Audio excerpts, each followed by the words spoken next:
Havíamos parado nessa equação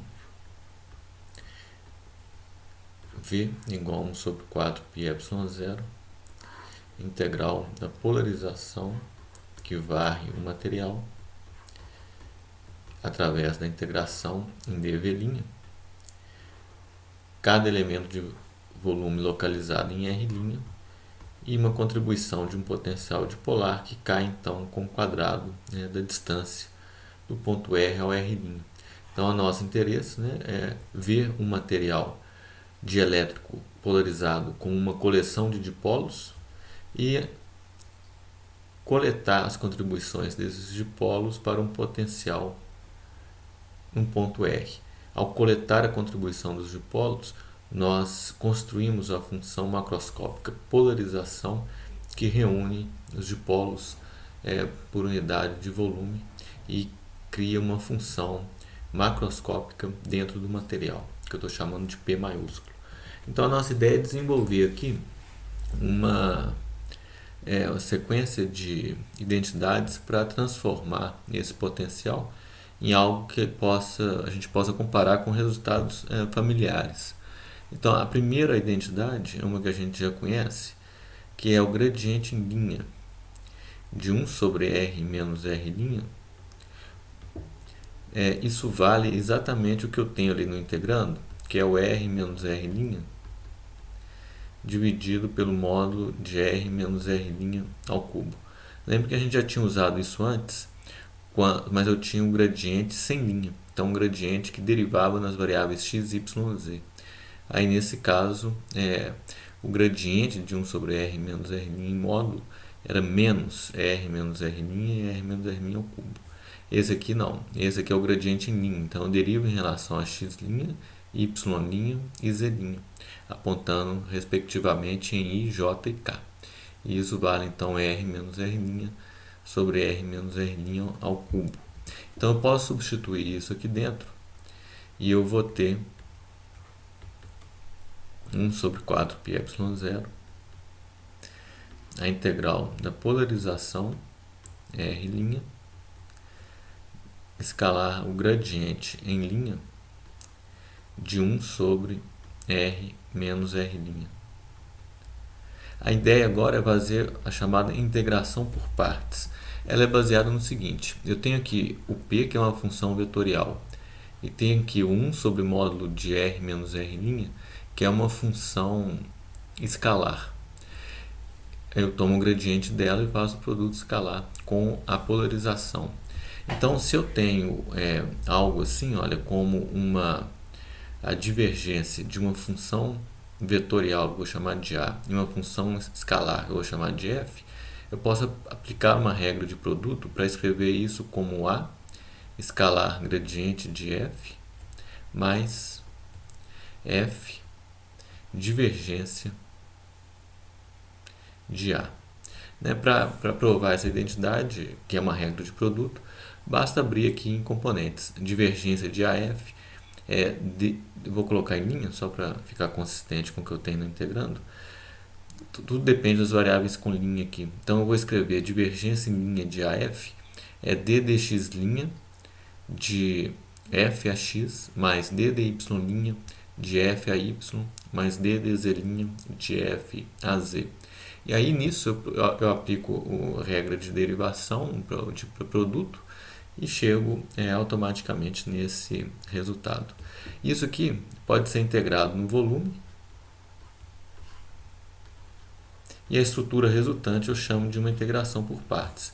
Veja bem que aqui eu posso aplicar o teorema da divergência para transformar numa integral de superfície e eu posso escrever então, isolando o A, escalar gradiente em linha de f, dv', como o termo da esquerda, que é a integral na superfície delimitada por que delimita esse volume, de f a escalar n linha ds', menos, passando esse termo para o outro lado, a integral no volume dv' de f divergência em linha de a dv'.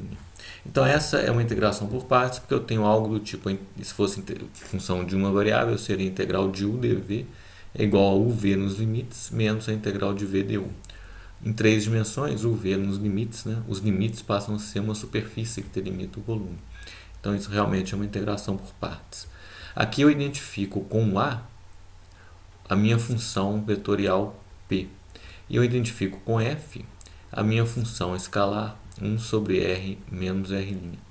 E o lado esquerdo é exatamente o meu integrando. E eu substituo ele por esses dois termos.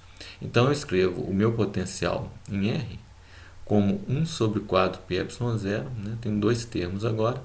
A integral na superfície S, chamada de S',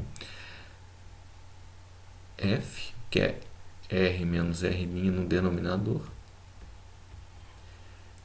a escalar N'. Então é P de R', escalar N', ds'. Mais, ou eu vou colocar o sinal menos para dentro da integral, 1 sobre 4πε0, a integral no volume V' do material, F, que é R menos R' no denominador, menos, eu vou colocar aqui, divergência em linha de A, que é a minha polarização dependente de R'. Isso integrado no volume. Bom, essa é realmente a minha fórmula.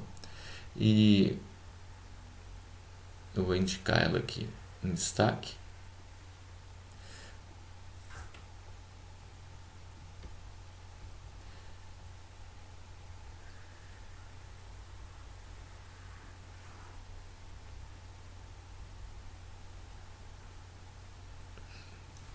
E aí, eu falei que ia querer fazer essas transformações para colocar numa forma familiar. E aqui está realmente numa forma familiar. Antes, eu tinha densidades superficiais sigma e ρ, e através delas, se elas fossem localizadas, né, essas densidades localizadas me permitiam encontrar um potencial dado por uma integral de superfície, que era a integral do sigma de R', dV', ds', dividido por R menos R'. Essa é uma expressão lá do capítulo 2. E se eu tivesse ainda uma densidade localizada volumétrica, eu fazia uma integral no volume de ρ de R', dV' sobre R menos R' e tinha o meu potencial. Ora, agora o que eu tenho é uma integral de superfície com essa mesma estrutura e uma integral de volume com essa mesma estrutura. Então eu defino esses numeradores que aparecem como densidades efetivas, por analogia com o resultado que eu conhecia. Como são quantidades que dependem da polarização, quer dizer, dependem do fato do centro de cargas positivo ter saído deslocado em relação ao centro de cargas negativos, deslocado em relação ao centro de cargas positivo, em cada sítio do meu cristal, gerando a função polarização, etc. Eu chamo essas densidades efetivas, que dependem da polarização, de densidades de carga ligadas.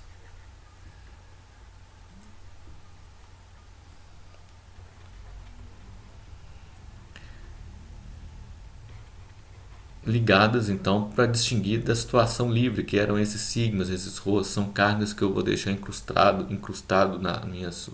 no meu material. Essas dependem da polarização? Não, elas foram causadas por um estado de polarização do meu sistema. Então elas são devidas a cargas que são ligadas no meu sistema e que produziram essas formas que me lembram essas densidades efetivas. Então eu chamo de densidade superficial de carga ligada o P escalar N, que é exatamente o meu numerador aqui. Se eu defino assim, esse termo fica igual a esse, né? Completamente análogo. E um ρ ligado, que vai ser menos a divergência de P, né? Se eu tiver nas variáveis com linha, eu escrevo assim. Então essas são as densidades de carga ligada.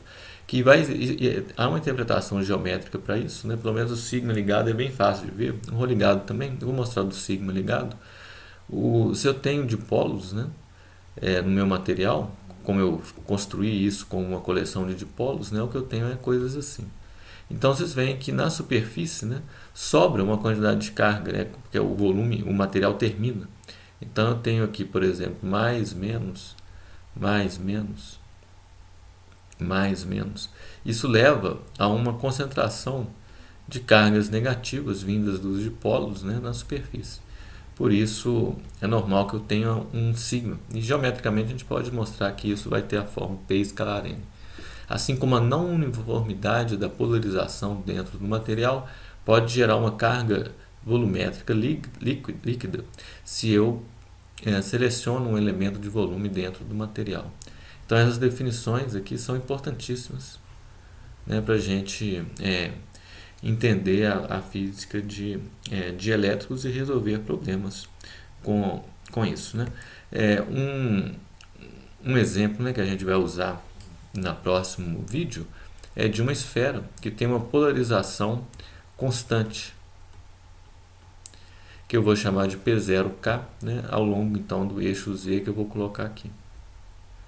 Então olha o que acontece, né, qual que é a densidade, as densidades aqui, né, vamos usar isso como exemplo para calcular aqui.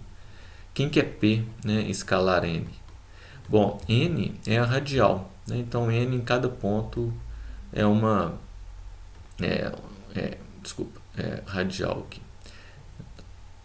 Em cada ponto N é radial, né? Então vai ter vários pontos aqui saindo, construindo as minhas normais. Então P escalar N vai ser, né, o P está ao longo desse eixo, né? Então polarização para cima. E o N está aqui. Como o Z é o eixo polar, né? O ângulo entre a normal e esse eixo é θ, é o ângulo polar. Então isso aqui vai ser um P0 cosseno de θ, que é a projeção, né, do P nessas normais. Então eu tenho uma densidade superficial de carga ligada, que é cosseno de θ. E eu não tenho, nesse caso, um ρ ligado, né, porque a minha polarização é uniforme. Então a divergência de P é igual a zero. Então, com o conhecimento disso e disso, né, eu posso agora resolver o problema usando a equação de Laplace com a separação de variáveis, né? Porque vejam, eu posso agora esquecer que eu tenho um dielétrico com essa polarização e tal, e falar assim, não, qual que é o problema agora? É achar um potencial dentro ou fora, ou dentro e fora, dado que na superfície eu tenho uma densidade de carga proporcional a cosseno de θ, uma densidade superficial de carga, e não tenho nenhuma carga dentro da esfera. Então isso pode ser usado diretamente agora para aplicar as mesmas técnicas. É o mesmo exemplo que a gente já resolveu quando a gente estudou separação de variáveis em coordenadas esféricas, com a condição de contorno de especificar a densidade superficial de carga na superfície da esfera. Então vou comentar isso brevemente no próximo vídeo.